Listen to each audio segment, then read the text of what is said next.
এই কবিতার নাম আজব বুড়ি, আর লেখা হলো এই অধমের।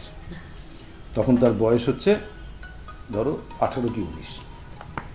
এটা সন্দেশের জন্য, যেটা আগেই বলেছি যে মানিকদা এটা পড়ে এত ভালো লেগেছিল যে উনি ওটাকে দু একটা জায়গায় কারেকশন করে বললেন তোমার লেখাটা নষ্ট হয়ে গেল, তাই আমি লিখে দিচ্ছি, আমি কম্পেনসেট করে দিচ্ছি বলে উনি পুরো লেখাটা আবার এখানে পুরোটা লিখে দিলেন, দিয়ে আবার এখানে শ্রীমান দীপককে মানিকদা করে দিলেন। কিন্তু সৌভাগ্যের ব্যাপার হচ্ছে এটা মানিকদা হয়তো করলেন, কিন্তু লেখাটা আমার, এটা মনে রাখবেন। আজব বুড়ি। ঢাকনাকাড়া বাজছে পাড়ায়, পুজোর হিড়িক চারদিকে, নন্দীমশাই বেজার বড়, চাইছে না কেউ তার দিকে। বই লিখেছেন সাচ্চা তিনি, মোদ্দা কথা যার নাকি, বেবাক লোকে বাক্য বাগিস, কাজে সবাই দেয় ফাঁকি। লিখলে কি হয়?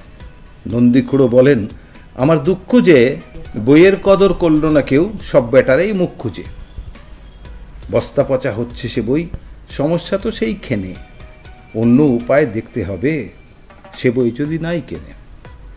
তাই না দেখো নন্দীমশাই ফোন দিয়ে আঁটেন ডাক্তারি, বলেন যে লোক বই পড়ে না আমার কাছে ডাক্তারে। 2 রকমের আজব বড়ি, একের পরে এক খেলে, বকবকানি বন্ধ হবে, উঠবে না কেউ কাজ পেলে। এই না বলে নন্দীমশাই অনেক ডেকে সাংবাদিক, ভোজের পরে দেখলো সবাই কাণ্ড সে এক সাংঘাতিক। নিজের ওপর পরীক্ষাটা আগেই করার শখ করে নন্দীমশাই পয়লা বড়ি ফেলেন গিলে টপ করে। সবাই দেখে অবাক হয়ে নন্দীমশাই মুখ বোঝা, সবাই বুঝে এই বড়িতে বাক্য বাঁধন খুব সোজা। পয়লা হলো, হাঁকলো সবাই, এবার দেখি 2 নম্বর। নন্দীমশাই চুপটি বসে, মৌন যেন জন্মবর।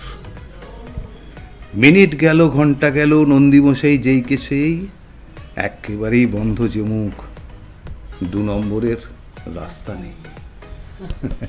সেকেন্ড বইটা যেহেতু সেটা খাবে, খুলে যাবে মুখ, জায়গাটাই নেই, মুখটা বন্ধ।